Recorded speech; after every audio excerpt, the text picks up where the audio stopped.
Dark Shadows movie came out, and it was bad. There's no other way to really put it. And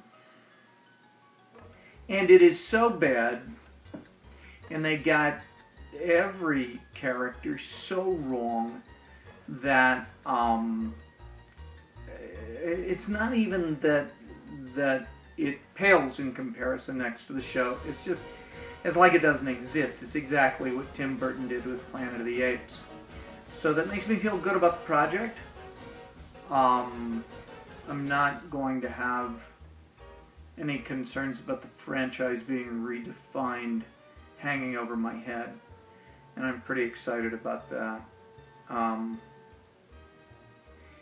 There's an open invitation for anyone to join me. Anyone who knows me, at least. So, if you do, just, call and let me know, because I'm going to need a lot of interaction. I'm going to pull this off. It's 10 and a half hours a day. That's a lot. So, it is the 13th of May, which officially makes it T-16. I thought it was T-16 yesterday, but math's not my forte, which is going to make all of the math that's involved in this pretty interesting. Anyway, I was talking to a friend of mine who's a psychologist tonight about this project, and she's a horror fan, but she was baffled, maybe even a little bit concerned as to exactly why I was doing this. And so that's what I'm going to explore for the next few days with these entries. And the first thing is about our relationship with collecting. Like many people, I collect stuff, and why we do this, well, I don't know, especially with the TV series. There are a lot of reasons. I think some of it is actually trying to recapture where we were in our lives when it was formative for us. And, obviously it doesn't take a genius to figure out that you can't do that. However, what would that mean for us now? Well, you certainly can't find out whether or not that works if it sits on a shelf. So that's reason number one that has to do with collecting, but there will be more. Thanks. Okay, it's the Dark Shadows experiment. It's the 17th of May. T-11 days. 11 days left of an ordinary life. And I already have a repair issue that I have to deal with, and I'm beginning to wonder about how I'm going to balance that out with everything else. I get 2 free hours off a day, so we'll see. I know I said I was going to say more about collecting, and I may at a future date, except I think I've talked about it enough. People are asking why this television show, because I'm a fan of other television shows as well, but why Dark Shadows? And for me, one of the key reasons, beyond the fact that I love the show, is that it has more or less a solid continuity all the way through. Although there are more hours, I believe, of Star Trek, you're following different series and different continuities, but with Dark Shadows, it's one continuity. The question can be, well, who's the main character? Ultimately, Collinwood? The Collins family? Something interesting to think about. See you later. Okay, it's the Dark Shadows experiment. It's the 17th of May. T-11 days. 11 days left of an ordinary life. And I already have a repair issue that I have to deal with. And I'm beginning to wonder about how I'm going to balance that out with everything else. I get 2 free hours off a day, so we'll see.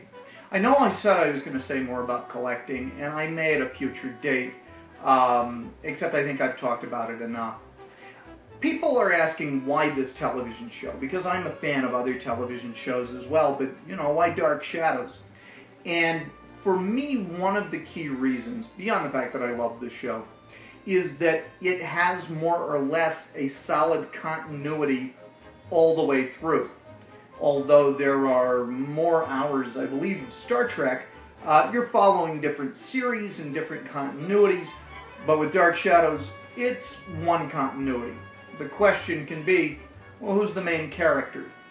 Ultimately, Collinwood, the Collins family, something interesting to think about. See you later.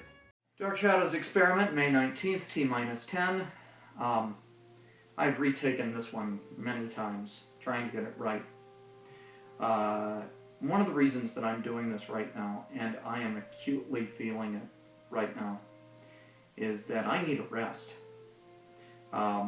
I've involved myself in so many projects and so much variety, and this seems to be a way for me to force myself to rest and be with one narrative and be in one place for a long time. You know, in the old days, you'd have a heavy book, and you'd take that book on vacation, and it was your only source of entertainment, really. But now, if you go on vacation, you can carry thousands of books with you, or you can go to millions of websites or whatever, and that's great. But there's something about having to be with one set of characters in one place that I think can center you. And in kind of the strange world of ours, this may be a way to explore that and to find that. And I think that that's really interesting, and that's something I need. And that, again, goes into that idea of Dark Shadows being one narrative with Collinwood as the main character. And that's one thing that I think the movie really did get right, is that Barnabas was concerned about family and concerned about Collinwood itself. I wish they'd gone further with that, but the TV show does. So I'm looking forward to going to that home for the summer. I need it. Dark Shadows Experiment, May 26th, T-31 hours. Boy, it's really exciting. And, you know, the concept of sitting down and, well, really not sitting down, but committing myself to something like this that is, you know, could be inert, but won't be, is a bizarre notion. Why would you get excited about something like that? But it's a challenge. It's an amazing challenge. It's a challenge of discipline, and it's a challenge of dedication to storytelling and to the reception of story.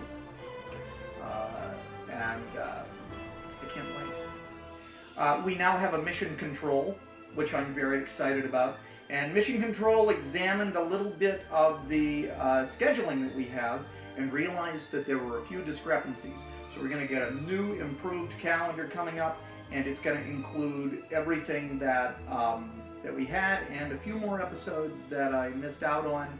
And we're going to go by actual episode production numbers. So if you're following along, you will be able to know pretty much the day and time that I will be watching certain significant episodes, when certain characters might be introduced, or when certain storylines might be resolved, or certain spans of episodes that have some of the better storylines on the show.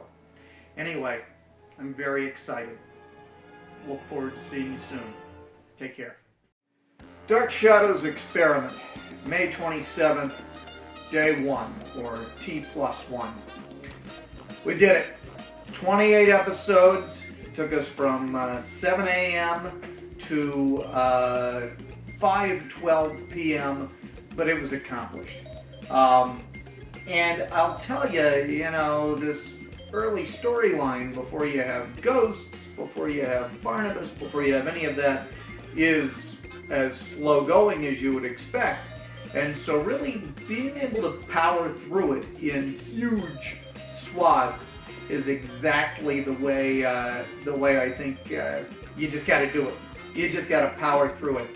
And that's what we did. Mission Control came over and visited today for the inaugural visit, and I appreciated that, and it helped a lot. So how will I fare on my own?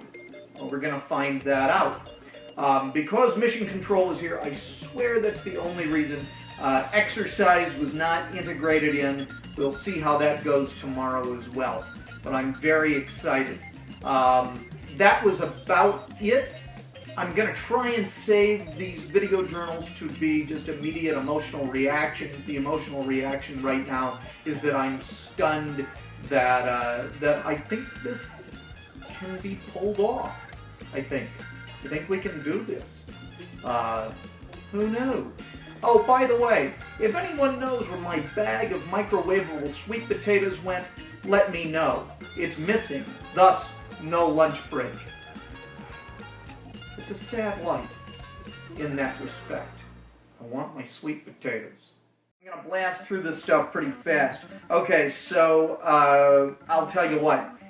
This is a batch of episodes where I'm sure Dan Curtis must have gotten a memo from ABC saying, you got to pick this thing up or else. I mean, really, lawyers and Burke Devlin and all of it. Oh, God.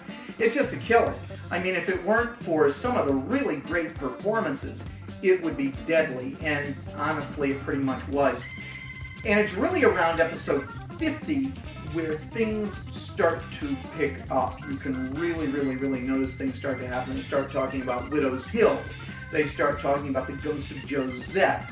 They start talking about the curse of all the other widows and stuff like that. Bill Malloy gets killed. There are some great intense scenes between Roger and Bill Malloy. Between Bill Malloy and anyone is going to be an intense scene. So, okay, I'm going to pop through the rest of this stuff. David Ford comes in, replacing the previous actor as Sam Evans. The previous actor was great, but I gotta say, David Ford is just dynamite, and you absolutely understand why he could also be a Broadway star in not one but two roles of 1776. Catherine Lee Scott has gone from blonde to brunette. You see the character change completely. She becomes interesting. She becomes sensitive. The sort of person that I want to see as one of my protagonists for the rest of the series. Boy, Roger is really evil. I bet they couldn't wait to have somebody else on to help him out in the villainy department, because pretty much he's it. I don't know where else they can go. It's interesting that they brought the ghost of Josette up at this point.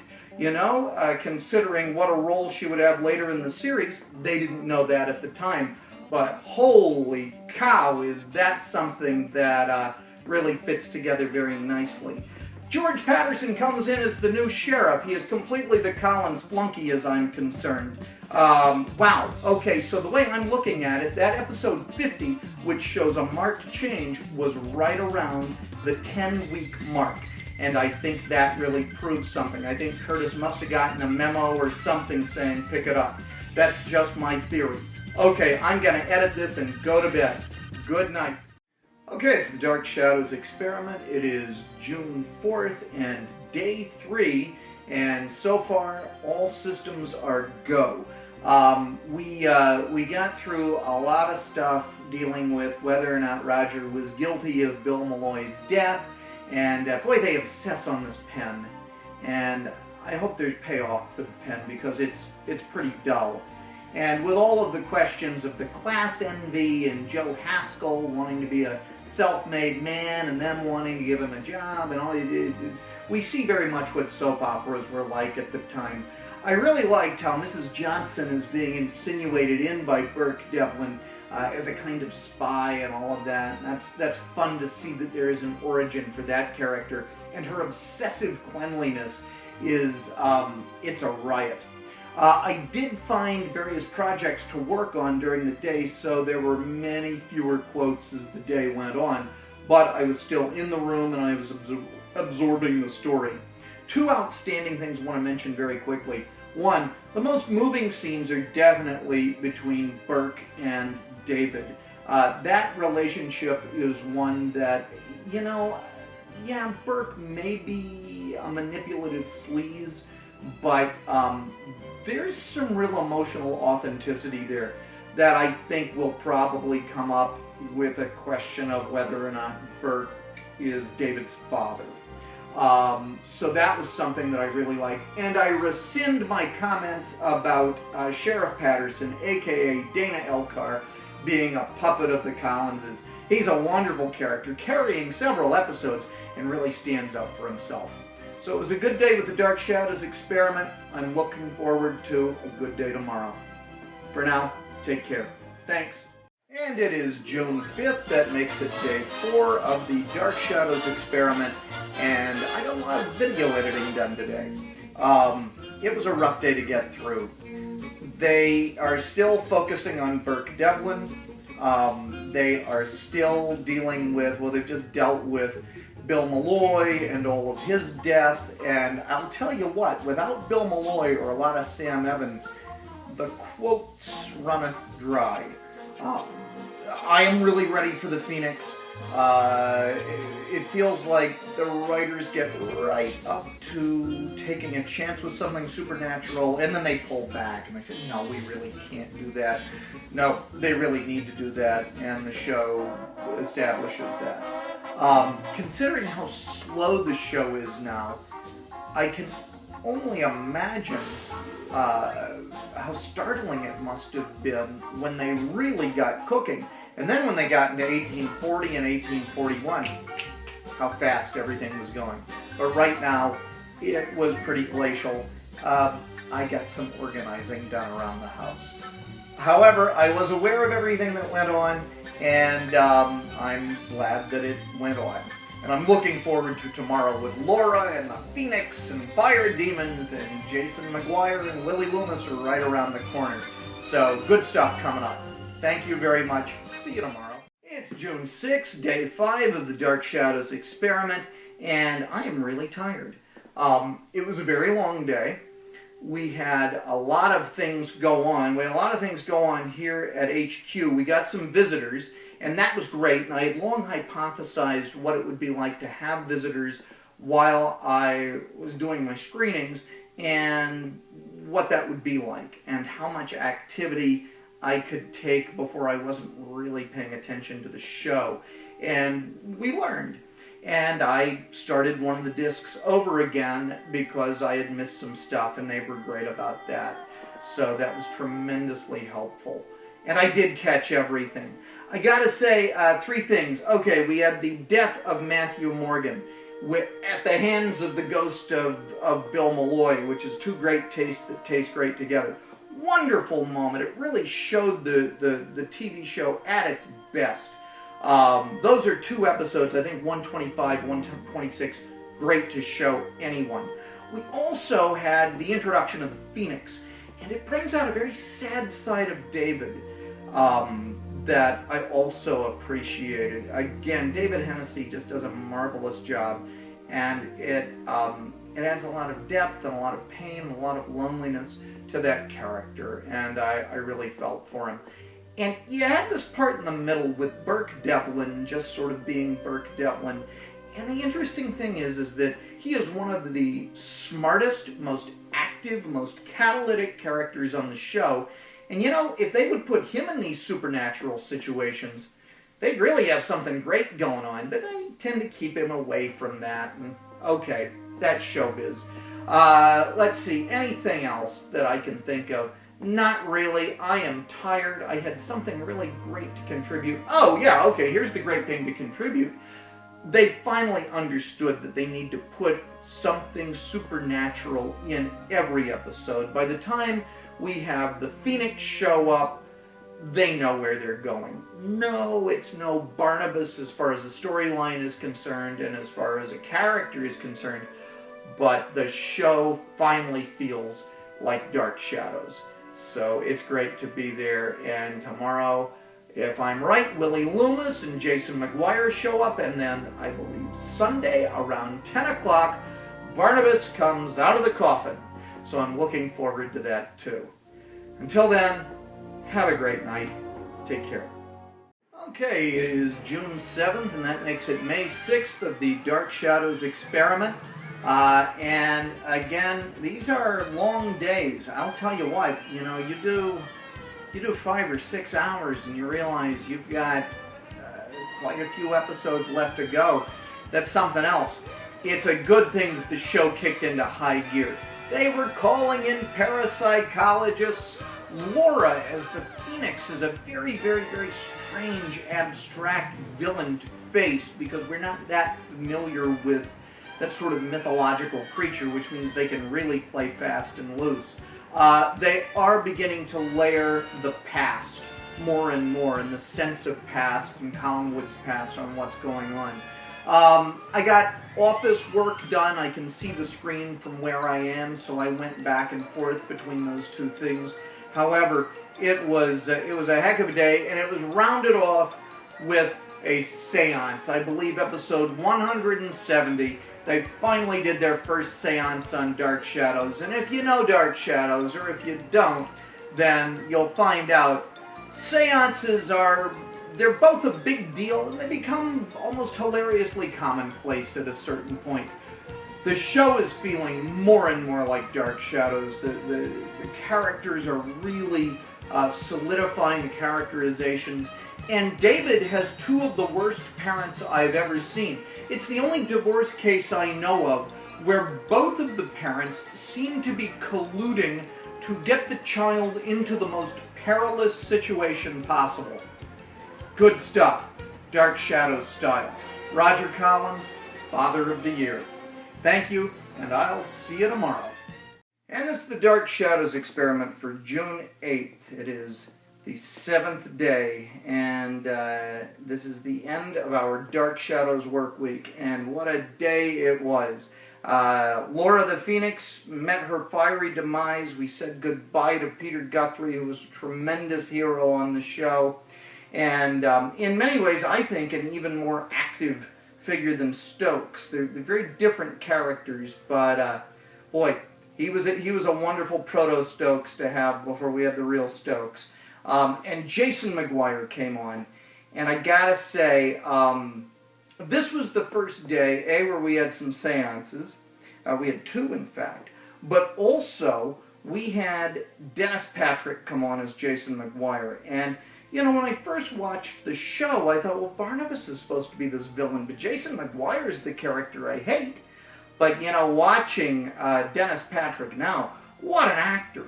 What a charming actor, what an interesting actor. He's absolutely spellbinding for his stretch on the series, which, honestly, you're going up against a vampire and you're the one carrying sort of a dreary blackmail plot. Ugh. Anyway, it was a long week. It was a learning experience. It is tough to write down quotes and such all day, so you'll notice there are long delays in that. However, I got a lot of good stuff down. This morning was very rough. I gotta say, I just sort of propped up some pillows and watched for the first few hours of Dark Shadows. It was tough to be up and at 'em for that. However, I feel like I really accomplished something, and Sunday is when Barnabas enters and the series begins to change. It's already really become the Dark Shadows, I know, but this is the part I'm really looking forward to, and I know that you are too. If you're following along, that should be around 10:30 on Sunday morning, Eastern Time. And if you're in the area and know me and want to drop by, that's great too. Just call first or email. And I really want to say a big thank you to everyone who's watching and everyone who's following along in the collinsfoundation.net. It's been a long week. It's been a cool week. How am I going to feel about this show when it's really into the thick of it? I don't know. Looking forward to it. Take care. Have a great night. Have a great weekend too. Bye. Okay, it is June 10th, day 8 of the Dark Shadows experiment. It was B-Day. It was the day that Barnabas appeared, and what a day it was. Now, you know, on a day like this, you can either talk about everything, you could talk about a few very specific things. I'll talk about a few very specific things. Number one of the things that really makes this segment work, and it works, I mean the show takes off like a rocket, is because of the incredible ensemble that Frid inherits. These actors have now been playing these characters for a while, and they know them. They know them very well, as do the writers. And so, yeah, Frid adds a tremendous amount to the show as Barnabas. However, he's also now working with a really seasoned ensemble. And that's the real secret to all of this, I think. The other thing is knowing that Barnabas is going to turn into a hero, trying to figure out how he becomes a hero, and understanding what his state of mind is going into the coffin, coming out of the coffin, and the sort of person he will later grow to be. That the evil that he demonstrates is temporary, and it's a very understandable form of temporary insanity. The ensemble, wonderful. Show very much feels like Dark Shadows, and Frid's really great too. Thanks. So the Dark Shadows experiment, it is June 11th. That makes it day 9. It was a very, very dark day on the show. Maggie is treated very roughly. However, Willie transforms into a wonderful tortured hero even more. And Maggie, holy cow, does she have guts! And that was good to see too. I had forgotten about that. You go back and forth on how you feel about Jonathan Frid's character, Barnabas. You know, the writers had to be treating him as a romantic hero. They wouldn't be spending so much time with him justifying his actions so romantically and so beautifully. Because if you read Dracula, Dracula has no motivation to do whatever it is he does, but that's not the case with Barnabas. And yet at the same time, they will turn around and have him do horrible things. And I almost feel as if the spirit that Frid brings to the show and the response that Frid was getting was very much driving the writers to spin the character more and more romantically and sympathetically. However, they had a story arc involving a very masculine Dr. Hoffman, who was spoken of, that says, now we gotta make him a bad guy, we've gotta make him do this and that. I am very concerned about how much social media I should be involving in all of this. The whole point of this was for me to coexist with a narrative.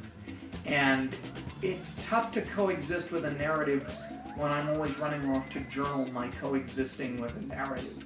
Now watch me turn around and tweet a bunch tomorrow. I don't know.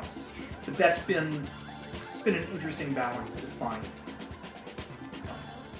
Welcome to June 12th, and it is the 10th day of the Dark Shadows experiment. Highlights have included the introduction of Grayson Hall onto the show as Dr. Joyo Hoffman, and boy is she smart, and boy is she strong. She is nobody's fool. Grayson Hall often gets criticized for over-the-top acting.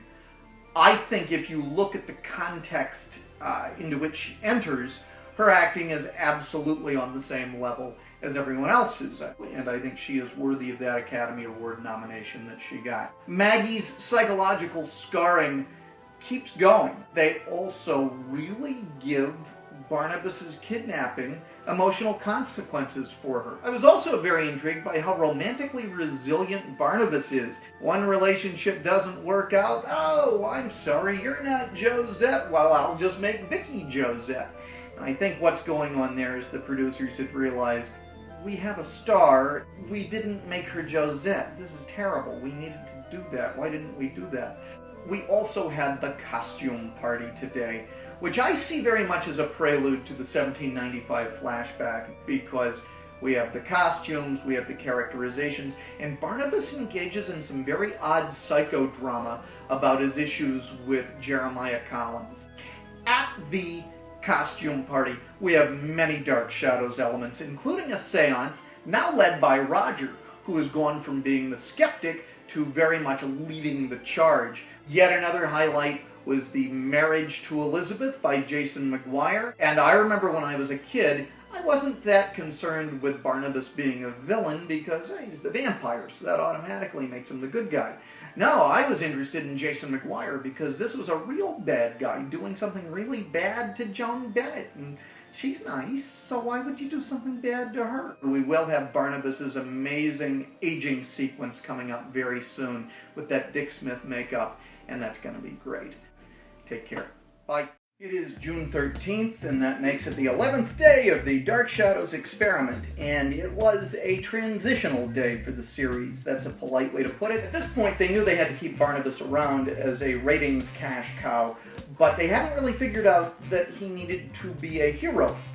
Instead, they have him macking on Vicky. He gets into a wonderful fracas with Burke Devlin over Vicky, which is the excuse for one of the best two-handers on the show. They use a card game versus a sword duel metaphor to explain their relationship that they have with one another. The other thing that happened is they went from black and white to color. Orson Welles once said something to the effect of, it's very difficult to give a bad performance in black and white. I'll agree with that. The heightened nature of black and white, which is so surreal. Now in color, a lot of the Wilder events feel a little bit more absurd. It's funny. Not laughable. I can see where people joining the series at this point in it would say, I don't know if this is for me. Watchword for the day, transitional. And with that, we transition to tomorrow. Thanks. Hi, it's June 17th, and that makes it day 12 of the Dark Shadows experiment. And all is well. It was Father's Day today, and boy did we see a transformation in Roger Collins. Although he is threatening to send David to military school, okay, not so hot, he's very authentically concerned about the well-being of his son. I felt that today was more purpose-driven, the purpose largely being Dr. Woodard figuring out what Barnabas is and going on his way to kill him. And we are finally really being teased with 1795. We get there tomorrow in tomorrow's viewing, and I'm really excited about that. We also get the terrific Dick Smith makeup where Barnabas is aged. We got tremendous responses from two Dark Shadows sources that I respect a great deal. A little while ago, we got a mention by Chrissy and Russ at collinsport.net, who do a fantastic Dark Shadows podcast called The Drawing Room. They've been very supportive with email. And also, the fantastic interview that I was allowed to give at collinsporthistoricalsociety.com. And it is truly one of the hippest and wittiest Dark Shadows websites, or really websites out there. You will not regret it. It is an hilarious site. It's a very insightful site. I can't say enough good things about it. One last thing to talk about before I go was the idea that if Burke marries Vicky, Vicky will, just by default, have to give up her position as governess. It's just assumed. I guess she's going to go off and get pregnant and give birth to lots of little Devlins and all of that. Dark Shadows, I still maintain, is not really a creature of the 1960s. But occasionally we see a 1960s bit of politics slip in, and that was one place where it did. It certainly did come from a different world. And speaking of a different world, I'm going to go to a different world of sleep after I do a different world of editing. And I'll see you tomorrow. Bye. Hi, it is June 18th, and that makes it the 13th day of the Dark Shadows experiment. Today was a day that I could not have emotionally predicted for myself. The story of Dark Shadows really begins, well, technically it begins with Judah Zachary, but we won't even get into that. It begins in 1795. As far as I'm concerned, it begins in 1795. Vicky is sort of irrelevant to that. It's the story of Barnabas and Angelique and Josette and him being turned into a vampire. The next act of that is him being released from his coffin in the 1960s. And if you look at the story that way, you realize that all of the horrible things he's doing in the 1960s when he's first released are things done by someone who is not in his right mind. And you keep wondering, how is this person going to become the hero of the series? How is this person going to become the savior of the Collins family when this is one of the most despicable, evil, sadistic characters we've seen on television? Part of it has to do with Sarah. And today, in a single episode, she confronts him. she finally confronts Barnabas, and she reminds him that he's a good person. And he goes away from that, and that scene is so movingly acted by both of them. And he still does something horrible, but you can tell that it's eating at him. And you see that the seeds of goodness are still within him and will break out. It's sort of like watching an alcoholic who's been confronted about their alcoholism and knows that they have a problem, but still sliding back into their problem. And it's especially interesting if you watch the series knowing that he's going to claw his way out of it. And he wasn't always like that. So this is Barnabas's dark night of the soul. For me, the scene just had me in tears. It was absolutely shattering. And then it's followed up with Vicky and Elizabeth, clearly a mother-daughter relationship that is never discussed, but is there. And Elizabeth tells Vicky that Burke is dead. And I was very moved by this. A, I was moved by the performances of both of the people. B, even though we dealt with two different actors, having spent such a concentrated amount of time with them, it was fictionally as close as I could come to losing a friend, to losing someone I had spent 10 hours a day with, not quite, but more or less, for 13 days. That was surprising how hard it hit me. And Elizabeth doesn't tell her immediately. And Elizabeth says something to the effect of, well, I didn't tell you immediately because I wanted you to have one more day with him in your life. Even though he had flown to Brazil and was in this airplane accident and all of that, Vicky didn't know that, he was probably one of the casualties. I just wanted you to have one more day with him in your life. And what a tender and generous and difficult and wise and loving and strange and human gesture that was. And that scene comes right on the heels of Sarah reminding Barnabas what it means to be good, and that he is a good person, and that he taught her to be good. And then he turns right around and he looks at Joy and he says, I'm just going to do something bad anyway. And don't bring up Sarah. But you can tell that he's thinking about it. Freud said, behind every fear is a wish, and behind every wish is a fear. And we see that duality right there with Barnabas and his moral dilemma. I couldn't believe how moved I was by these characters. I knew I liked the show, but I didn't know that this process would emotionally involve me so much. And, what is television but just a little movie? And Roger Ebert says movies are an emotional medium. And this was an emotional medium today. So, I'm looking forward to tomorrow. We go deep dish into the mythology. Take care. Bye.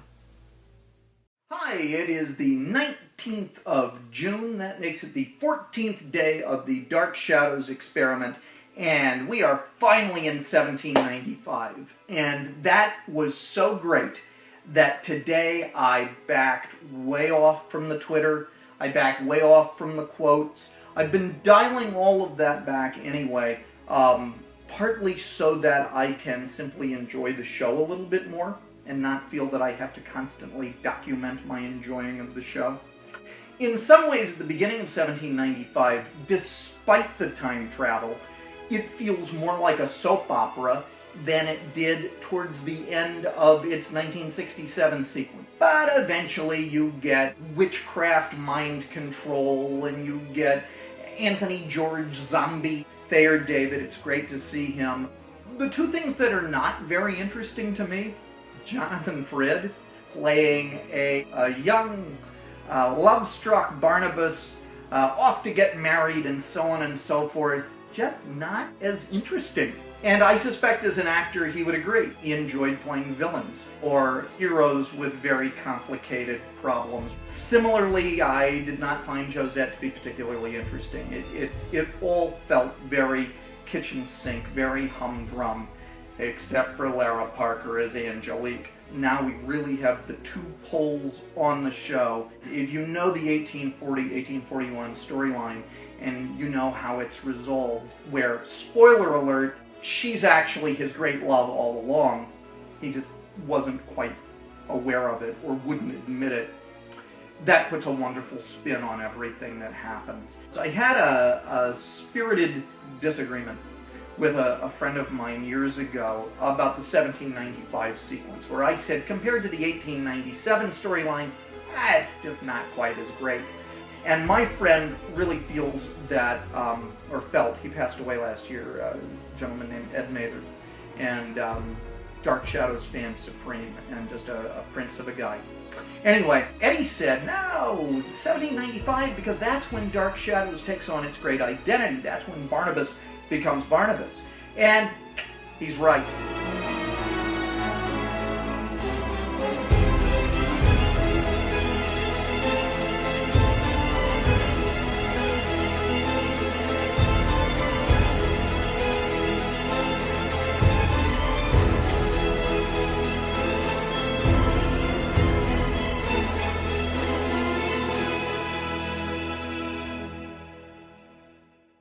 Okay, Dark Shadows Experiment was June 20th, and it started out with some technical challenges, and there's nothing life-threatening, but there would just be one delay and another delay, and I don't understand how the show could seemingly have been playing constantly, and yet it is, I don't even know why, it's 4 something in the morning.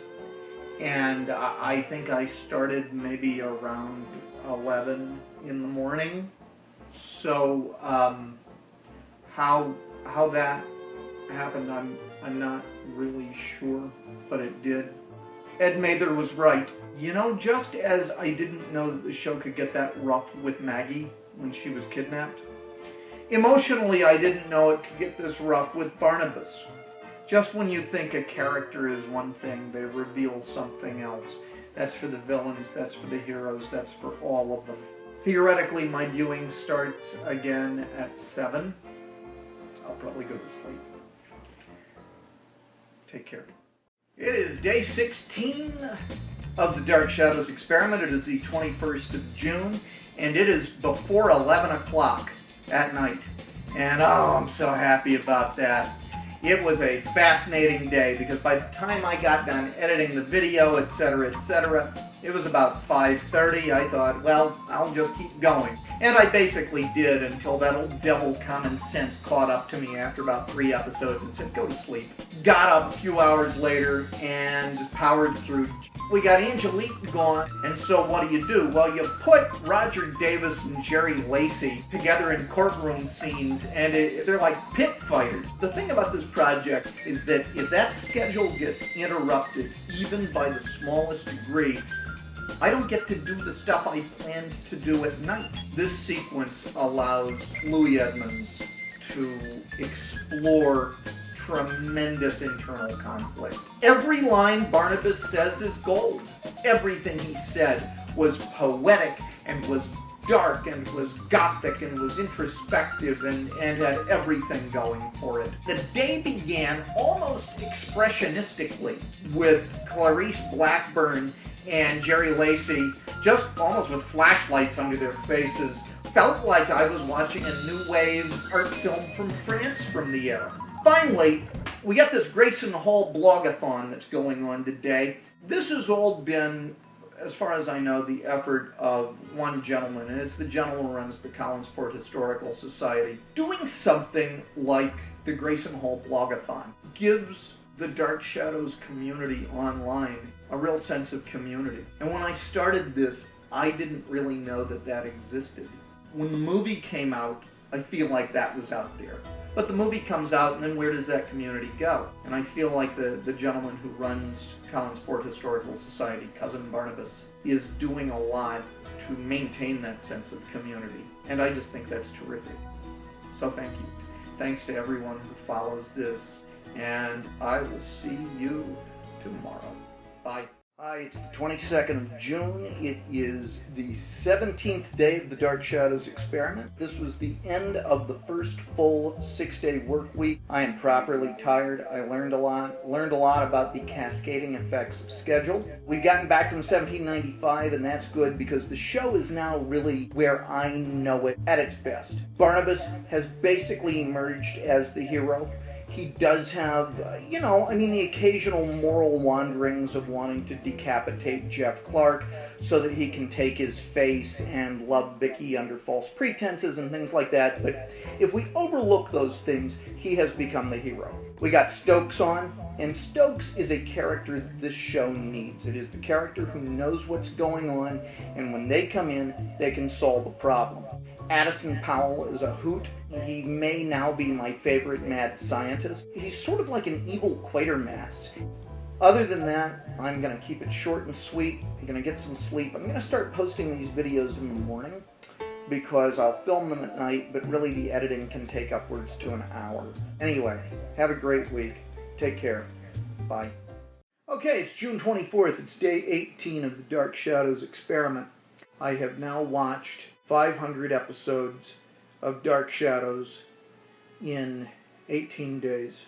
Well, the major highlight of the day had to be the fact that we're getting into the Adam storyline where they took a real page out of James Whale's notebook with Adam, with blind Sam Evans. You have a lot of people who are very sympathetic towards Adam. Barnabas, however, is very cognizant of how dangerous Adam can be. And he's running around with guns. I mean, he is the NRA. Robert Rodin puts in a magnificent performance. It is a wonderful mime performance, and he pulled it off magnificently. Seeing Sam Evans get blinded was just a terrible thing.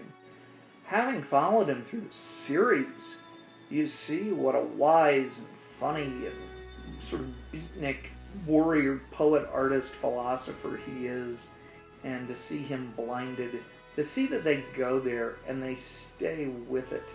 They don't back off from it. He doesn't get miraculously cured.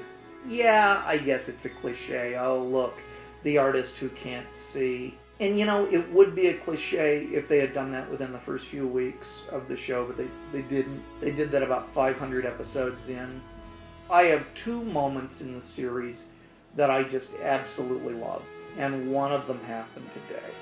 And that's when Stokes goes into Angelique's dream curse, and he just uses logic and common sense and self-control, and I guess some lucid dreaming, and hands her her hat.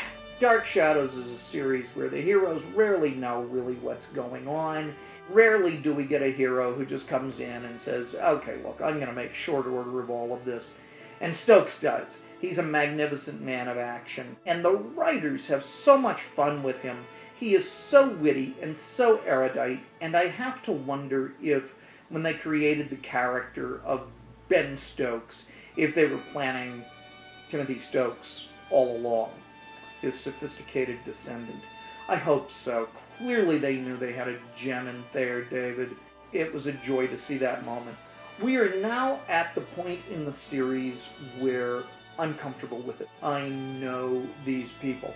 And it's funny that Barnabas should really only come into his own after he's cured of his vampirism. You would think he would become less interesting then. I don't think so. He becomes more interesting. He certainly is able to be more the hero. Although, Lord, he has a dark side. They still... Curtis is very, very, very smart and beginning to see this. He will keep Barnabas just dangerous enough that he doesn't always have to play by the rules, and that he can be very unpredictable. And my God, he is eloquent. Electronic ink. will not replace the mellifluousness and wisdom of his voice. June 25th, Day 19, Dark Shadows Experiment. And it made me realize that 511 may really be where I begin to enjoy the show the most. We had a seance, which is always good, led by Stokes, which is even better, with Tony Peterson, aka Jerry Lacey, at the table where he begins to channel Trask. So you've got Trask running around because they determined the only thing that can defeat a witch is the ghost of the madman who was responsible for kind of not getting her. It's Dark Shadows logic. You got to have a ghost to defeat a witch. It's interesting to watch Barnabas. He becomes the hero, I think, because he's doing everything he can to keep from becoming a vampire again. We have Carolyn. She's gone very much from spoiled little rich girl to defending Adam and standing up for him, even though he looks different and is very different. And so you have a lot of class issues that are being dealt with there. And I know I don't go into historical context, but that is very 1968, and I mean that in a good way. Stokes is in full bloom, and we have the arrival of Nicholas Blair, Humbert Allen Estrado. When I was a kid, I thought he's very cartoonish. Now when I watch him, I see this unbelievably controlled performance. I'm always talking to actors. Play opposites every chance you get. Episode 539 of this, he is wonderfully menacing, and he never raises his voice because he doesn't have to. You have moments of Barnabas being buried alive, not once but twice in this arc. And Barnabas really goes to the mat for Vicky. He proclaims his love for her over and over again, I think largely because the writers knew they had to involve that actress more in the series. And I just don't buy it. We've gone through so much with Maggie Evans as Josette that Vicky Winters suddenly being his new love interest, it just doesn't work. Having said that, the scene where he does agree to undertake the dream curse is very moving. The acting moment of the day is John Carlin, when Willie is slowly breaking the news to Maggie that Barnabas is dead. You see what an amazing turn he's had. And when Julia and Willie both can't bring themselves to stake Barnabas and just assume he's dead, and so, they do the humane thing, which is bury him alive. It's amazing to see how loyal they've come to him. And is it Stockholm Syndrome? Or have they grown as people, or has Barnabas grown? And I would say that certainly the latter two are definitely the case. Talk to you tomorrow. Bye. It is the 26th of June, and that makes it the 20th day of the Dark Shadows experiment. Yep, 20 days. And it was a good day. Mission Control stopped by, and we had a visit from another friend who made it through one episode of Dark Shadows. Now that maybe because he had places to go, it could be that Dark Shadows is not everyone's cup of tea, and to be a Dark Shadows fan is to understand that. The band has come together. You've got it all there. You got Nicholas Blair, and of course he's falling in love with Maggie Evans, and who doesn't? And you've got Adam, who's very articulate, showing Robert Rodin as a great actor, yet again, able to handle beautiful dialogue, in wonderful exchanges with Stokes on the meaning of humanity and what it is to be created, and how that ties into Adam's feelings of alienation. You have this all leading towards Nicholas turning Angelique into a vampire, turning Tom Jennings into a vampire. They're setting up a whole Bride of Frankenstein thing where, Barnabas is very much becoming the good guy. He's trying to do what he can. Of course, he's also ordering Willie to, go exhume or find or obtain a dead body, or else he and Julia will have him forever committed to an insane asylum. So, gosh, boy, I'll tell you, when those are your heroes, it's a pretty hardcore show. And Nicholas Blair, of course, is behind the Bride of Frankenstein scheme because he wants to create a master race. Of course, they never used the name Satan, Later on, I think they call him Diabolos. You know, we know what he is. And I think he probably also invented the Diablo sandwich from Smokey and the Bandit, which is a subject of great curiosity of mine, as you have no business knowing. Nicholas wants to create a master race, I assume because it's the one thing the devil can't do. Right now, Tom Jennings is running around, sort of second fiddle redneck vampire. Be a good name for a band. I did start an insane plan, which is this Twitter thing, this Dark Shadows TNG, which if I had been thinking better, I would have called it Dark Shadows 2000. And it plays with the notion of what if Dark Shadows had never been canceled? They would have needed a water tank, but for... Okay, we're going to try this again. It is the Dark Shadows experiment. It is 1 month in. It is June 27th, and it is the 21st day of the experiment. Pretty uninspiring, I gotta say. We're into the Adam storyline. Adam wants a mate. Nicholas trying to create a master race. And although it has so many great moments and so many great elements, including things like Maggie Evans realizing that she'd been kidnapped by Barnabas, and including Barnabas and Julia discussing his sliding scale of morality, including Willie really standing up for himself and establishing himself as a three-dimensional character of genuine pathos, including so many great elements.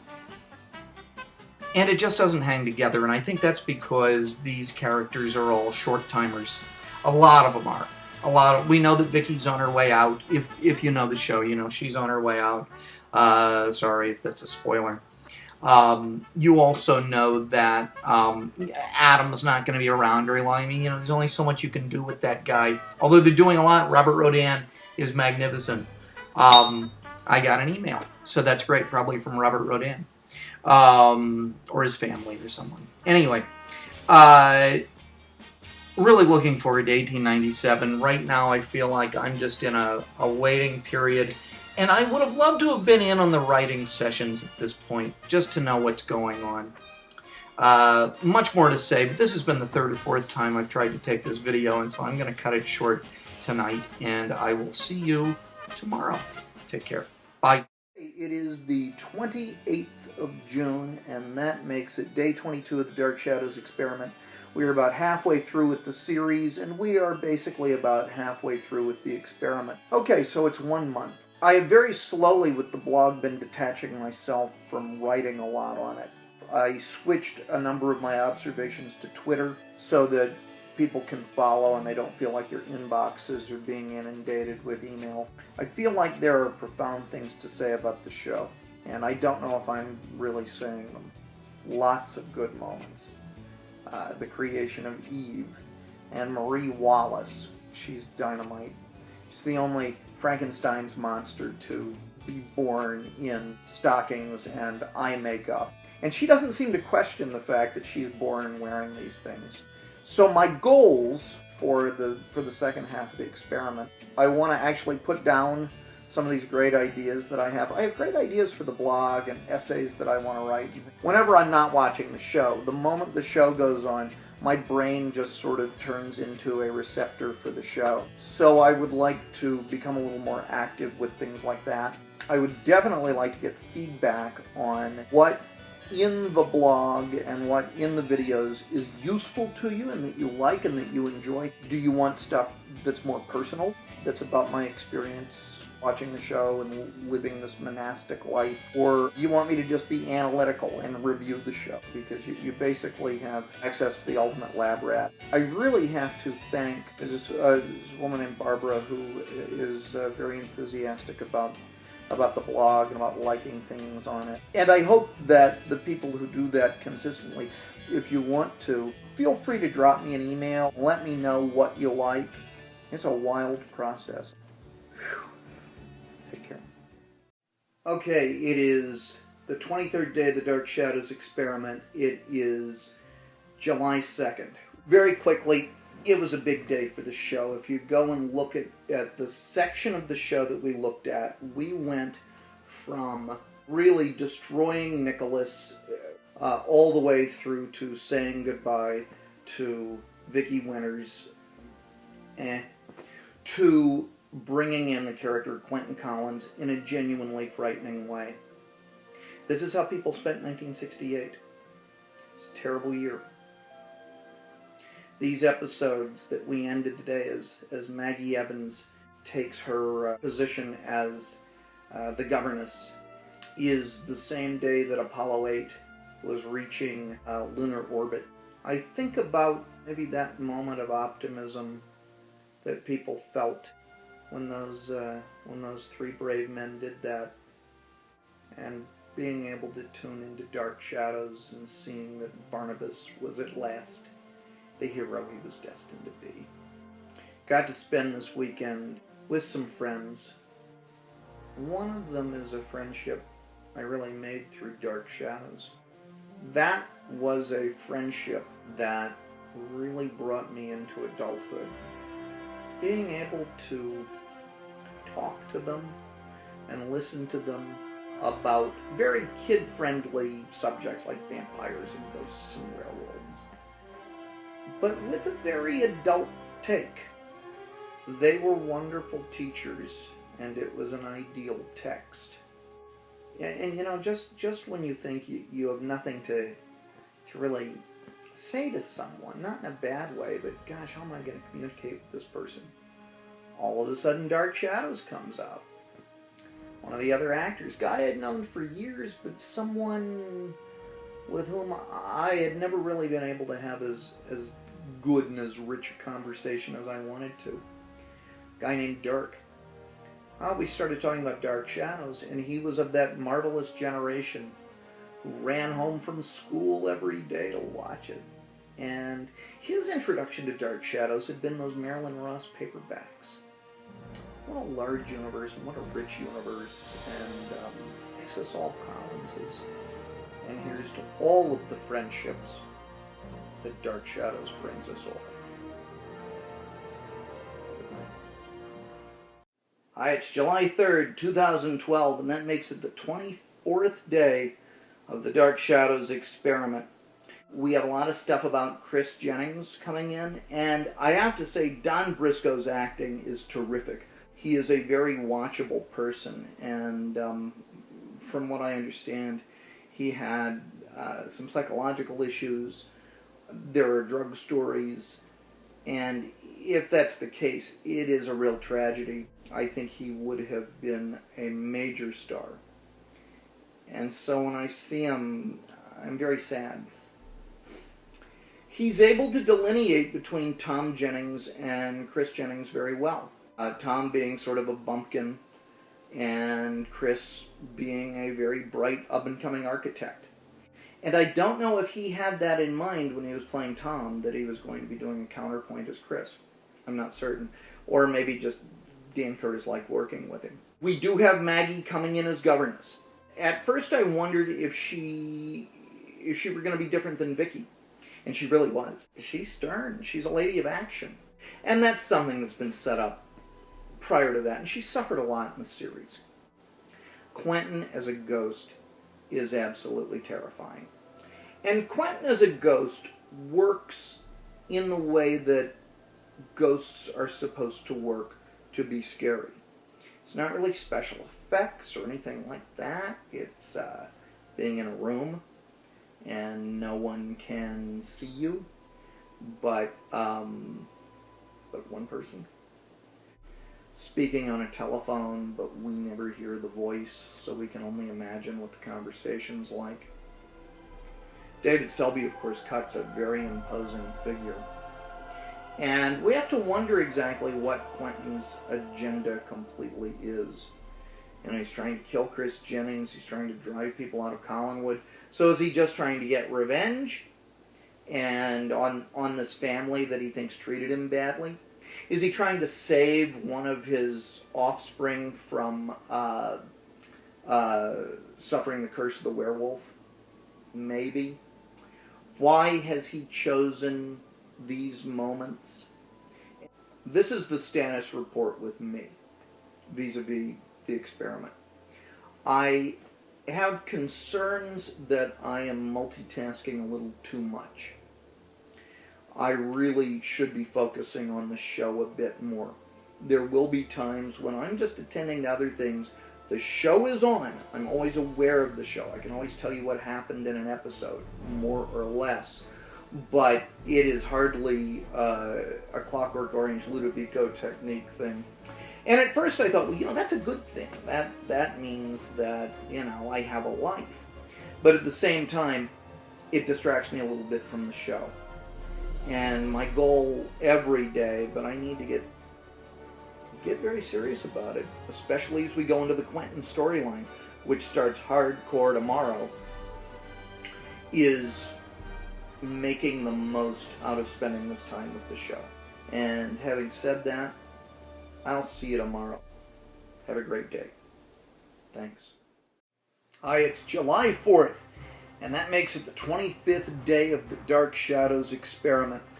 And today was the big day. We got to episode 701, which is really when the fun begins. It's when we go to 1897. Now, I plan on doing some writing about why 1897 is so great, but one of the things I'll say is that if you want to jump into the show, it's around volume 13, but even into volume 13, just ignore everything, go to episode 701, because that's really when it begins. Quentin Collins, in many ways, is the anti-Barnabas. If he has any vice, it is his lack of fear. It is his utter ruthlessness. At the same time, like Burke Devlin, he's capable of having authentic relationships, and you know that he's a good guy deep down. And part of the 1897 storyline is about Barnabas helping him realize that. Barnabas now is completely the hero. We saw in 1796, the other day, we did a little mini flashback, that when Barnabas now regains his vampiric powers, he uses them. He's not afraid of them. He knows that when he goes back to the present, he'll probably be a human. And if not, Julia can work on curing him. There are two truly apocalyptic moments in Dark Shadows where they have to abandon Collinwood. And even though sure they'll be going back eventually, the writers do such a good job at setting up the magnitude of the disasters, and this is the first of the two. The show has a sense of weight and a sense of finality there that is very startling. Later in science fiction series, you would see it.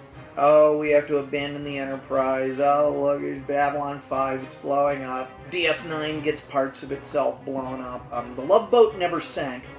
We always waited for that. Didn't happen. Kind of is nice to see Babylon 5 get blown up. Seeing them have to evacuate Collinwood.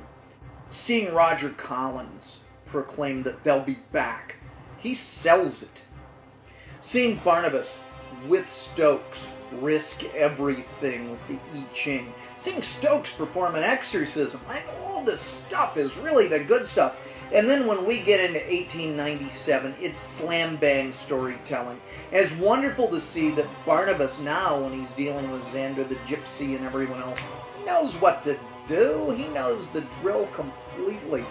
The show was so good today that I actually went ahead and I kept watching an extra episode.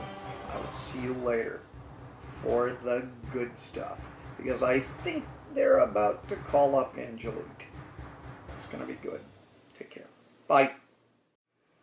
Hi, it's July 5th, and that makes it the 26th day, the 26th day of the Dark Shadows experiment. We are firmly in 1897. The show is really where it needs to be. Quentin is a zombie and then comes back, and everyone's very nonchalant about it. The thing that's so great is that, for one thing, in this section of the show, as I've said before, but I'll say again, Barnabas is the hero. When I was a kid and I knew about Quentin, I would ask people who had seen the Quentin stuff. I said, well, is he a good guy or is he a bad guy? And did he and Barnabas team up and, fight crime or whatever? And they would say, well, sort of, and that's the best answer. Quentin, as I've mentioned before, or maybe I haven't, is the anti-Barnabas.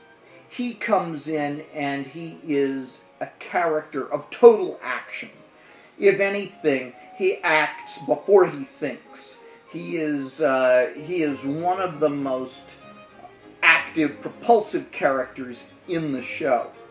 And a Shakespearean analogy came to mind, or a Shakespeare analogy came to mind, where he is very much a Henry V character, or moreover, yeah, he's a Henry V character. He's a very misguided Henry V character, but he is all guts. He is ready to go in. He is charismatic. Barnabas is Hamlet. Barnabas spends all of his time thinking and rethinking and playing games and trying to master the chessboard and considering things from every angle, whereas Quentin is a creature driven by rage.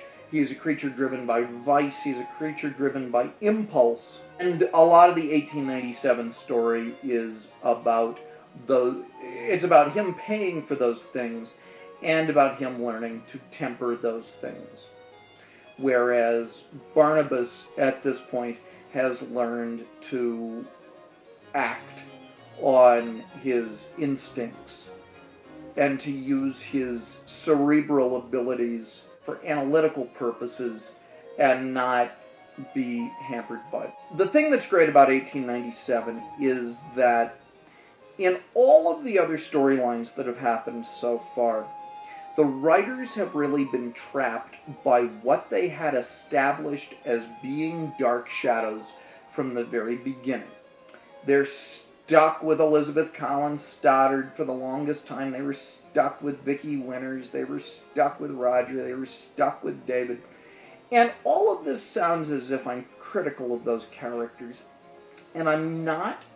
However, that was a very pedestrian world that was sort of dragged into the realm of the supernatural. Even the 1795 storyline is backing up elements of that story. The 1897 storyline, by the time they go there, the writers have a completely blank slate. For one thing, they have permission to make Dark Shadows supernatural. And so they just go nuts. They drag in Angelique, they drag in Evan Hanley as an occult madman, drag in gypsies, Quentin's a zombie, then he's not a zombie, crazy women in the tower. And the other thing that's interesting is it really made me wonder, why is the Victorian era so perfect for horror? And I think it's because we have just enough science in that period of human development to know better, but we have just enough ignorance and superstition and proximity to ignorance and superstition to still be afraid of the dark. And what a wonderful melding that is. When I saw this section of the show, I had been a faithful viewer because I enjoyed parts of it just enough, and I had this sense it was going to pay off. And by the time we went to this time period, I was 16. I had rounded that corner into basically young adulthood.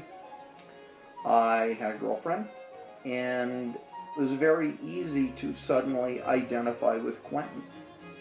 You know, when you're a younger man, you identify a little bit more with Barnabas.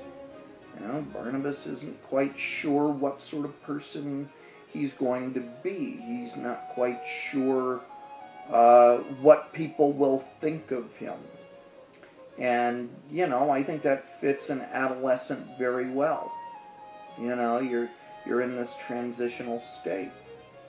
By the time I was 16, I'd rounded that corner. I was pretty certain what sort of person I was going to be. And I was pretty headstrong about it. And so Quentin, who I'd always suspected was going to be an interesting character, was absolutely magnetic, and I think I identified with Quentin a good deal. I certainly saw Quentin as the sort of person I wanted to be.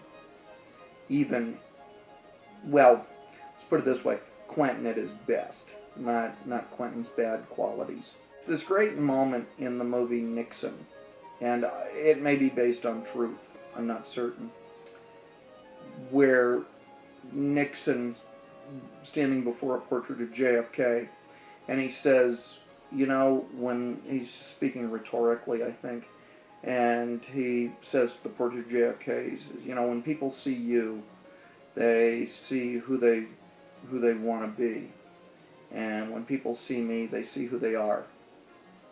And for me, when I would see Barnabas, especially Barnabas before he turns on Nicholas and Adam, which is really when he becomes a hero through and through. I think, personally, I saw at that time in my life who I was. And when I would look at Quentin, I would see who I wanted to be. Quentin's very much the Han Solo of this universe. And eventually he gets over his lesser qualities. And it's funny because by the time they fully make him a hero and they bring him into the present, they don't really know what to do with him. And I can understand that in a soap opera. Soap operas are supposed to take up a lot of time, as I have done today. This went on longer than I thought. I'm not sure I'm going to edit it that much, though, because I think there's a lot of good substance here. 1897. It's a good storyline. And it's a fun storyline. Personally, it's really reflective of that amazing summer of 1987, where one world ended for me and another world began.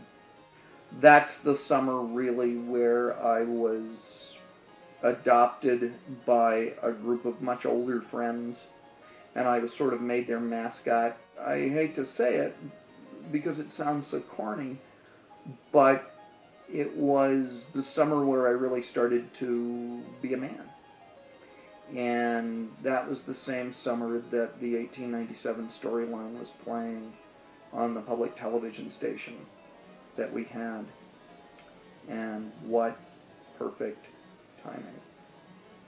So speaking of perfect timing, I'm going to end it here. Have a great day. I can't wait for more 1897 tomorrow. Bye. Hi, it's Dark Shadows Experiment. It's day 26.5, and it is July the 6th. It was a day I had feared would come, and it arrived. And that was a day where there was enough real-life activity that transpired that really prevented me from watching all of the show that I wanted to. The irony behind all of this is that this is the section of the show, this day, that I was really, really looking forward to. I've been thinking about the fact that both Quentin and Barnabas encounter their major problems because of curses, and the curses are laid upon them because they don't meet up with an expectation. You know, and Angelique expects that Barnabas will change. I don't know what Magda expects. I guess logically that he won't kill her sister. And so then what did Jenny expect? Well, that Quentin would take responsibility for his actions. Maybe if there's a unifying thread between the two men, and I do think it's significant that these protagonists are men. That's a very interesting shift that the show takes, where we think the protagonist is going to be Vicky, and the protagonists are Quentin and Barnabas. but that it is the expectation that they take responsibility for their actions, and indeed they should. But the price exacted from them to take that responsibility is something so severe that even those who demand the price later attempt to rescind it. And they can't. When can we lift curses? When can't we? And when do we live with curses that can't be lifted? Those are big questions. Do we all feel cursed in one way or the other? Does that price define us? I'm not even necessarily saying things about myself. I don't know what I don't know. It's Dark Shadows Experiment. It's day 26.5, and it is July the 6th. It was a day I had feared would come, and it arrived. And that was a day where there was enough real-life activity that transpired that really prevented me from watching all of the show that I wanted to. The irony behind all of this is that this is the section of the show, this day, that I was really, really looking forward to. I've been thinking about the fact that both Quentin and Barnabas encounter their major problems because of curses, and the curses are laid upon them because they don't meet up with an expectation. You know, and Angelique expects that Barnabas will change. I don't know what Magda expects. I guess logically that he won't kill her sister. And so then what did Jenny expect? Well, that Quentin would take responsibility for his actions. Maybe if there's a unifying thread between the two men, and I do think it's significant that these protagonists are men. That's a very interesting shift that the show takes, where we think the protagonist is going to be Vicky, and the protagonists are Quentin and Barnabas. But that it is the expectation that they take responsibility for their actions, and indeed they should. But the price exacted from them to take that responsibility is something so severe that even those who demand the price later attempt to rescind it. And they can't. When can we lift curses? When can't we? And when do we live with curses that can't be lifted? Does that price define us? I'm not even necessarily saying things about myself. I don't know what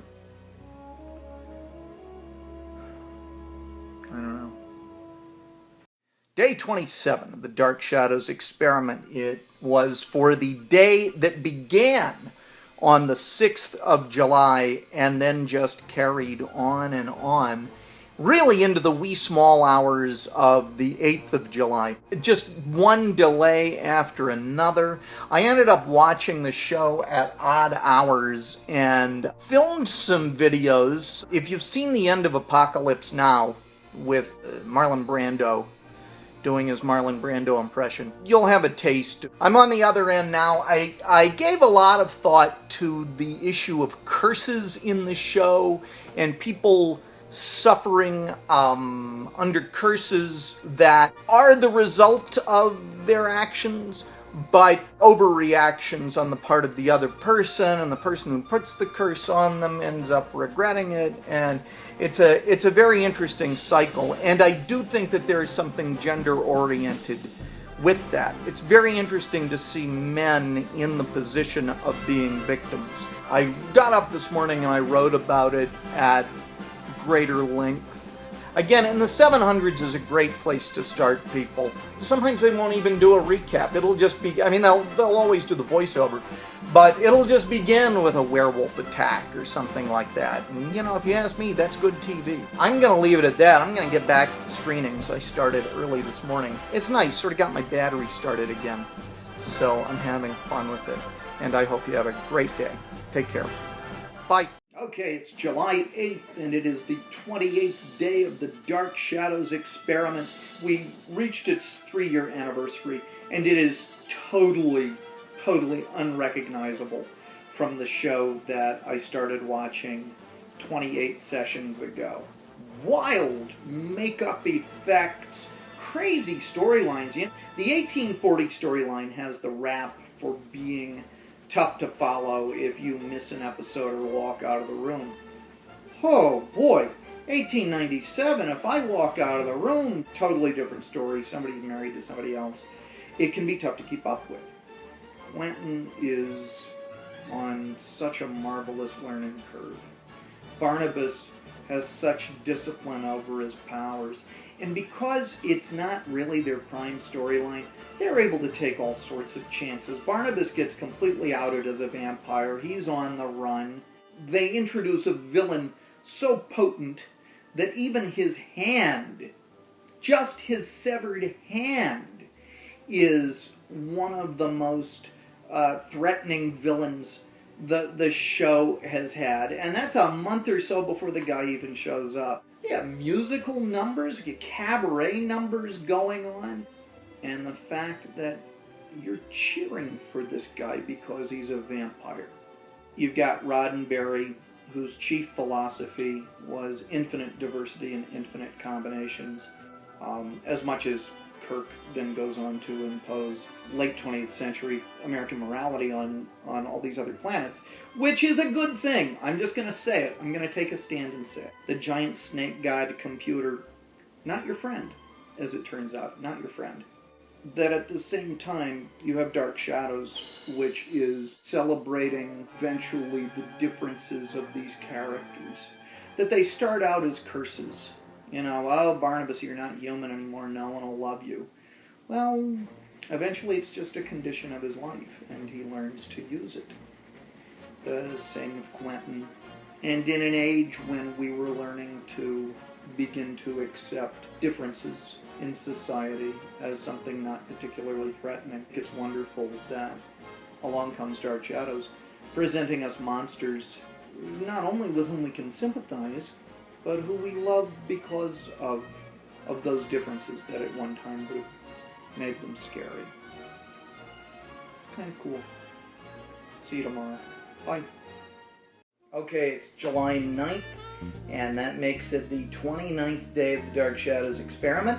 Volume 15, you've got Don Briscoe putting in an amazing performance as Tim Shaw, out just with a vengeance. What a brilliantly talented actor he was. What a loss that was.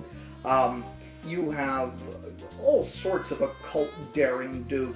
You have a lot of talk about timelines and temporal mechanics and things like that. You've got the spirit of David trapped in the Victorian era in his body back then. You've got countless visions, and anchoring it all is Thayer David, who is just a gem as Count Petofi. What a riot. What a wonderful character. I think maybe the best character they ever created on Dark Shadows in terms of being interesting. The other thing that I really like, we saw this earlier a bit with Angelique, we see it very much with Quentin going to bat for Magda, the woman who cursed him with this lycanthropy and so on and so forth. And that one of the things I love about Dark Shadows is that it is a universe where enemies have the ability to become allies. And it's not just because they sometimes find a common enemy, although that happens a lot. I could have sat and written a concordance of every episode and it wouldn't have been enough. And my favorite quote was spoken today. It is a Petofi quote. I'm not going to tell you what it is, though. You're going to have to guess. But it's my favorite Dark Shadows quote. Maybe my favorite quote of all time. But what is it? That would be telling, as they say on A Prisoner. And with that, be seeing you. Hi, it's the Dark Shadows experiment for the 10th of July, and that's our 30th day. I'm trying to give you some of that natural splendor before the wasps wake up. Today was kind of hampered by a lot of tech support stuff with the computers, so I'm kind of waiting on that. I'm in a lot of suspense. We had good Don Briscoe. Petofi's a lot of fun. We sort of said goodbye to Magda, kind of, yeah. Wacky dream sequences. I'm noticing a pattern. You know, Amanda Harris just isn't that interesting. Why everyone is in love with Amanda Harris, I have no idea. Good mutton chops. David Selby's real ones have officially replaced the fake ones in the mutton chop department. But having said that, I'm going to wrap this up because I'm waiting on tech support. Anyway, have a good morning, and may none of your shadows be dark ones. Thanks. Bye. Hi, this is Dark Shadows Experiment for the 11th of July. It was our 31st day. The website has sort of encountered a little bit of a problem because of the hard drive crash that I experienced. Although I was able to post an essay yesterday, well, a semi-essay that's full of hilarious and bizarre typos. The writers have gotten so used to ensemble, and the actors have gotten so adept at these characters that the writers realized, you know what, let's have them play different characters in the same storyline and do it like that. Now, it's one thing to kill a character off and have that happen, but it's quite another thing when you have their brains switched around. And I think that they did this partly because it was an interesting plot twist. Partly because maybe they realized that the initial characters we wrote for these actors aren't as interesting as what we could come up with now. I think that explains why Nancy Barrett ends up playing Pansy Faye forever. There's no real plot reason for her brain to be stuck in that body for that long, except that it's, I think, more interesting. She has a better time playing it. You're able to see Thayer David interacting with Jonathan Frid on a whole new level, playing kind of your main romantic character, which is not going to happen very often. You also have a situation where David Selby gets to play the villain, and my goodness, he plays an unbelievable villain. You had a wonderful double cross that gets played on Petofi that then gets double crossed. You've got the way they resurrect Barnabas is fantastic, and this is a storyline so great that it brings together Barnabas, Angelique, and Julia all fighting on the same team. Who'd have thought you'd ever see that? The opening and closing themes have become so regular, it's like working in a lighthouse and hearing that foghorn. At this point, I almost just blot it out in my mind.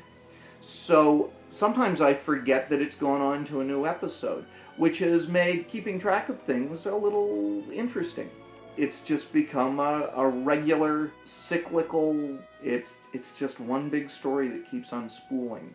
But I'm looking forward to today, as we sadly bid farewell to 1897 and say hello to the Leviathans.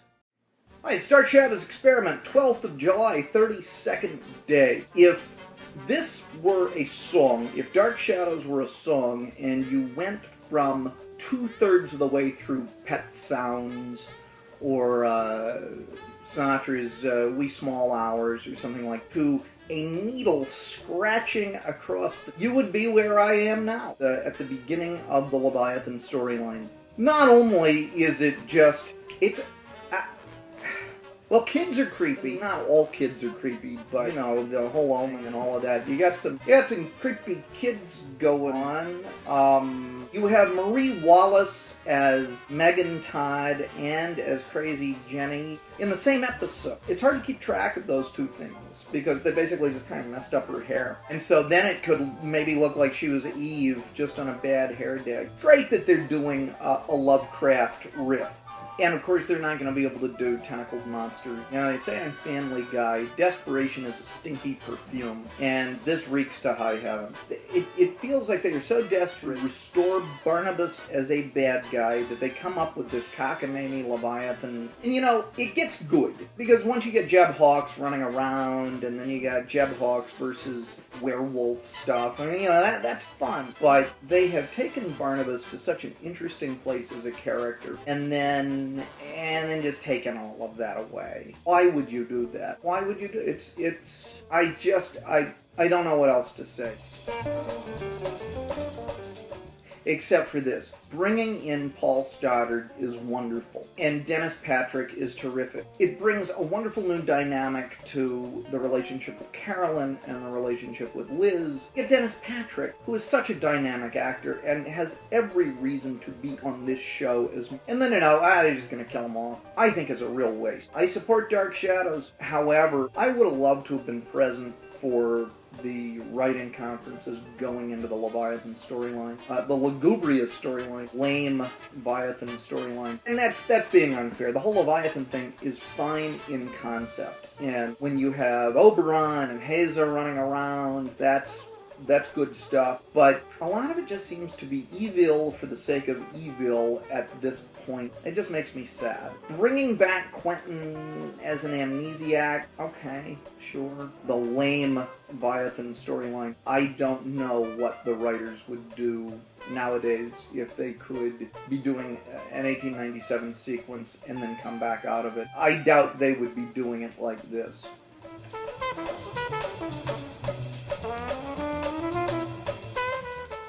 They are, except for the costumes, which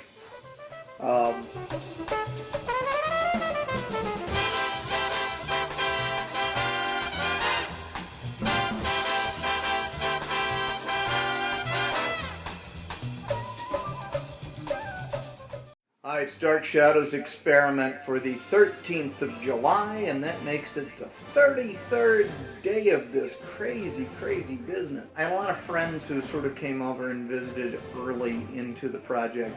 They completely missed the 1897 part, and now they've shown up for the Leviathan part, and I feel like William Shatner, Twilight Zone, where, you know, I'm saying, I swear there's a good storyline, it's right on the wing of the plane, you gotta look, and then, you know, when I look, it's the Leviathans, and maybe that says something about the Leviathan storyline, and the fact that the 1897 storyline's really good, but were people here for that?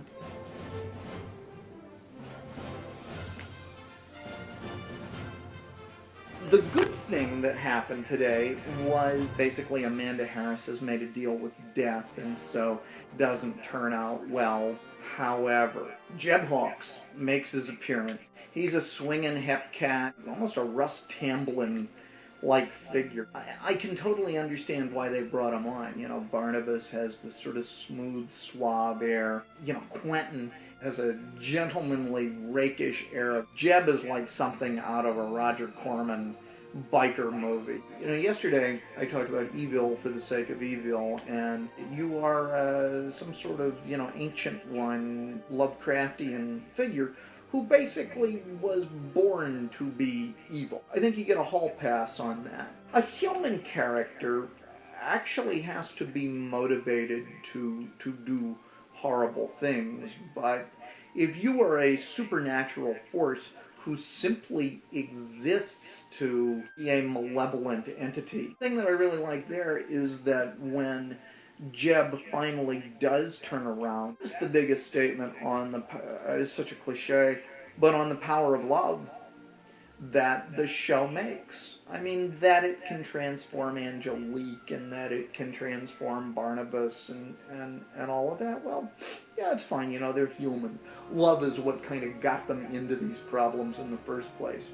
but that it can transform a Jeb Hawks or even a Nicholas Blair temporarily is a much larger statement.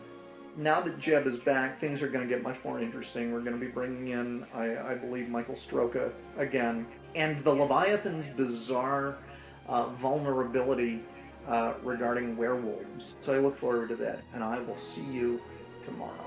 Take care. Bye. Hello and welcome to the 34th day of the Dark Shadows experiment. It is July 15th, and we just finished on a very high note. It's one of my very favorite Dark Shadows episodes, which I believe is 965. And again, it's one of those episodes where everything comes together. Nicholas Blair trying to do the big ceremony that's gonna marry Jeb and Carolyn and all of that, and although they don't have Stokes on hand, which would have been great, they nevertheless take action, and it's what I've started to call Wonder Team Action Force, and it's when you have a bunch of the characters all working together for the same goal, and you kind of have Quentin and Barnabas and Jeb all on the same team to fight and defeat Nicholas and the Leviathans and blow up the Naga box. And when that happens, they smash the Naga box. Humbert Allen Estredo does this wonderful take that is, it's really more burlesque than anything else. He kind of looks at it and goes, yeah, we gotta get out of here. Which is very funny. Very funny. And I think they meant it that way. Okay, I got a lot of stuff to get through, and so I made a list, and we're going to go through it and just kind of blast through it. We had zombies invading Collinsport. That's a good thing at Jeb's command. Really, the new sheriff, who's no Dana Elcar, I think had more personality as a zombie, and it's great to see Don Briscoe attempting to reason with a zombie and almost getting through. You had Quentin fighting. I think maybe he got into at least 2 fight scenes today. You had Quentin fighting Jeb, which I put the Captain Kirk fight music to a little while ago on YouTube, and it should be a massive meme and isn't, so go look it up and make it one, because it's just hilarious. As I said, Nicholas Blair returns. It's always time for Nicholas Blair. And it's funny, because I was watching with a friend, and she noted that, she said, oh boy, he's a stage actor. And Nicholas does not have the luxury or the opportunity to play it cool this time around. He is a man on a mission. And so while he really savored the chess game when he was first on, now, no, he doesn't have time for that. He's also dealing with Bruno. Michael Stroka has been brought back with the most hilarious wardrobe on Dark Shadows yet, which really says a lot. And it makes me wonder, was Bruno supposed to look like a fop? Was this what a stylish man of his age was wearing in the era? Was it a little bit of both? I'm not certain, but wow, I would give anything to be dressed that way, and I would probably be beaten severely for doing so. Barnabas goes good again. It doesn't take much. It really doesn't take much. I think it takes seeing Carolyn in danger, and boom, that's it. Of course, he's turned into a vampire as a result, but that just gives him superpowers. And it's funny because I think Nicholas shows up and says, you did what? You turned him into a vampire? Oh, great. Because Nicholas knows it's bad news. And seeing Angelique happy and married, isn't it crazy what this show does? You feel good for her. You really do. Sky Rumson, not the most interesting character in the world. And in that sense, it's perhaps the most realistic element possible. Nice guy, other than being, you know, a member of a Lovecraftian doomsday cult, worshipping, you know, cosmic elder gods that will bring about the end of the world. But other than that, he's a nice guy. He's just, I mean, it's Angelique. You gotta have somebody with some spark and some zest, you know. I mean, you know, someone, I don't know. I can think of one person who could make her ultimately happy, but, you know, he doesn't exist in the Dark Shadows universe. Anyway, so here we go. You know, one of the things I really liked was when Jeb goes to Julia for help so that he won't transform. Dark Shadows, as supernatural as it is, has a healthy respect for science. And this is a show where the supernatural goes to science for help more often than not, and more than vice versa. And that's just terrific. I wrote an essay today. I don't like the fact that Jeb feels like he has to change for Carolyn. Jeb, find a nice girl who will love you the way you are. But he does, and we get some interesting plot stuff out of it. Okay, looking ahead, I have to make big decisions about what I do in real life in these last few weeks so that I am prepared for the end of the project and for the beginning of my work here. However, I also need to make some big choices, and I might need your help on this, honestly. How do I sum this up? Some of the things have fallen away because I wasn't really getting any response on them, and there was a lot of work. I'm not quoting as extensively. I mean, I'm still watching everything, but quoting and documenting other than here, it has fallen by the wayside a little bit. I am trying to write some essays here and there, but I could, really use some feedback on what is useful to you and what, as I'm watching the show, you enjoy. And what I might be able to do with this experience and this knowledge. I get very general questions. Well, surely this experience has given you new insight on the show. But yeah, it's given me, by the end of this, about 450 hours of new insight on the show. So how do we narrow that down? Getting help from you on that would be tremendous. And that's just in your responses and so on and so forth. Last thing, I have to say, the computer back up and running, so we should have a little bit of added content. And I'll tell you what, there is a much maligned company by certain people, and that company is known as Apple. And all I can say is they make great products, and they really take care of their customers. And say what you will about Apple, but it just works. It just does. Anyway, thank you very much. I will see you tomorrow, and I think I may actually be able to get back on my regular sleep schedule. So if all goes well, we launch tomorrow at 7 a.m. for the first time in a long time. Take care. Bye. Dark Shadows Experiment, Day 35, July 16th.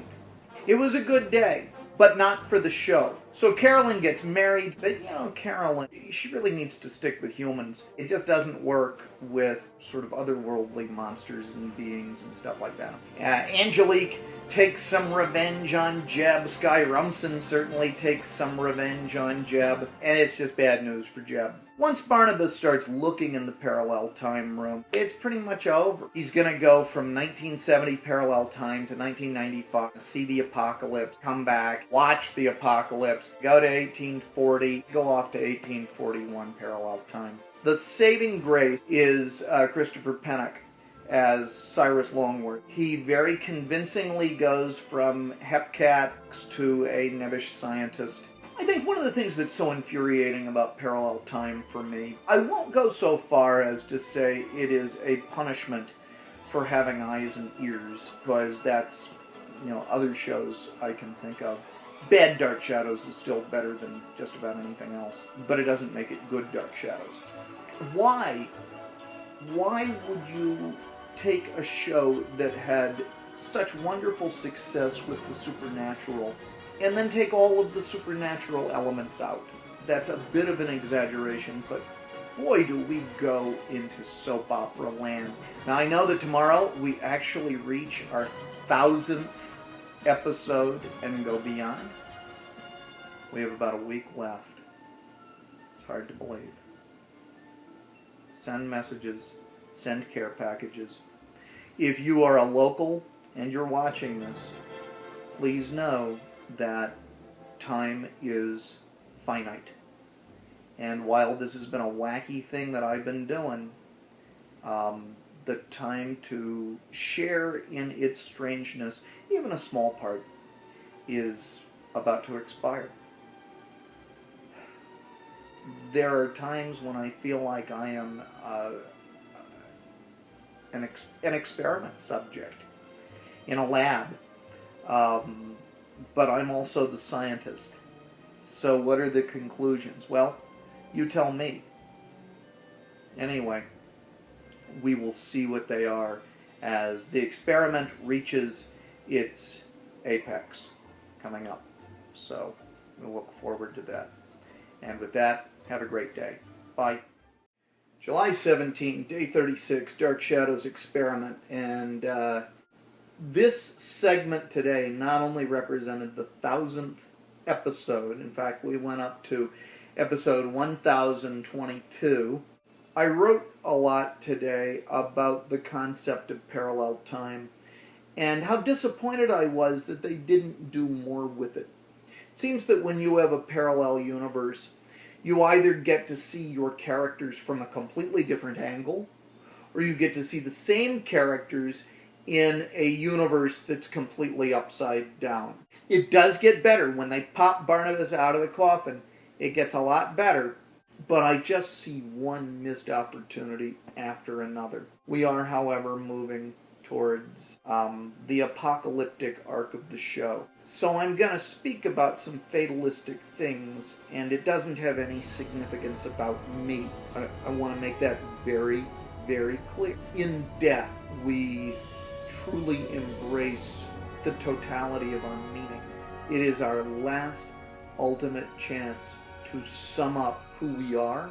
That, to me, is endlessly fascinating as a story theme and as something with which we confront the characters.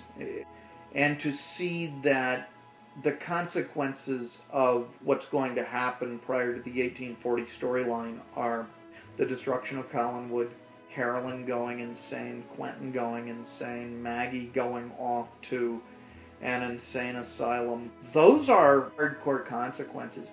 And today, we watch a show like Dexter, or we watched a show like The Sopranos, and we congratulated ourselves by talking about the real-world consequences that these characters would face, and everybody gets all weak in the knees for Joss Whedon because he likes to kill off beloved characters and so on and so forth.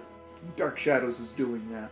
I mean, it's Ragnarok. Cousin Barnabas wrote to me today about the sense of shock he experienced when that final set of discs played, and for me to prepare myself for that. And I'm dreading. I love Dark Shadows. And why? I think we get to see so many dimensions of these characters. I think we get to see them grow. I love seeing villains find the hero within. I love moments such as we had in 1897 when Julia and Angelique are having what I can only call girl talk, and they're working together to straighten out all of these problems that are going on, and how did we get there? And if they can get there, then we can get there. Whether that's mending fences with enemies, or whether that's improving ourselves and pushing beyond the moments of hate and bitterness and pettiness that we have. Star Trek is all about that, but it's already happened. Humanity's already done that. Dark Shadows is about, in a fantastical sense, the journey. That's one of the things that's so rewarding. You know, if you tune in every day, and Barnabas is a new flavor of jerk every day, and Quentin is a new flavor of selfish pig every day. What's interesting about that? That's not what the show ultimately is. It's charting that growth, and it's growing with them. Because if they can grow that way, we can grow that way. And you know what? We'll backslide. They backslide. It's okay. So one of the other things is that Dark Shadows provides a model where you don't have to be perfect all the time. Angelique has moments where she's just got to do something naughty. It's just going to happen. That doesn't mean she's not ultimately a good person. Because when Barnabas figures it out about Angelique for all of the horror and misery that she's caused. When he figures it out in 1840, that is a moment of such beauty. I missed up thinking about it. I look on the calendar and I see 8 days left. I will look forward to being able to do things like go to a movie, watch that DVD of John Carter that's been sitting there that I haven't had time to watch because I've been busy watching Dark Shadows. But I'm going to do everything I can to return to Collinwood as soon as possible. Good morning or afternoon or whenever you're seeing this. This is the Dark Shadows experiment for day 37, I believe, and it would have been for the 18th of July. And it was another one of those days that was long. It's always a matter of the tiniest interruption having ripples that push me into the wee small hours, and so that's kind of rough. But we have rebounded and we are good to go. I have to say that the second half of the 1970 parallel time story is much better. When you have main characters, meaning Prime Universe characters you've followed, you have a reason to care about them. Well, if I knew that we were staying in parallel time, it might be different, but I know that we're not, so it only matters so much. But what's interesting is that this is where Barnabas is very much galvanized into heroism. At one point, he returns to normal time and decides to go back because there are people in danger who need him, and that's just marvelous. They do take darker turns with some of the characters. Nancy Barrett does a wonderful job playing Carolyn as an alcoholic. The highlight is Thayer David in his performance as a very sleazy but brilliant Stokes. Donna Wandry has come on, just like David Selby. She has yet to talk in her first stint on the show. However, I don't know what it is about her. I think part of it is that she just has a tremendously radiant personality, but she is very much the lift the show needs. I think it's good that Barnabas has a new love interest. I think we've done everything we can with Catherine Lee Scott on the show. And I have to say, I'm very tired of watching Catherine Lee Scott's characters be captured. They have kidnapped her enough. It's either falling into the realm of a cliche or an odd obsession, and I don't know which it is, but it's good to say goodbye to that. This is a section of the show with which I'm not as familiar as I am with other sections. I watched this years and years and years ago, very quickly, and didn't have the time to really spend with it that I wanted to. And so this is a great opportunity for me to do just that. And that's what I'm gonna do. In fact, I have to get started, so I'm not up until all hours tonight. And with that, I bid you adieu. Have a wonderful day. Take care. Bye.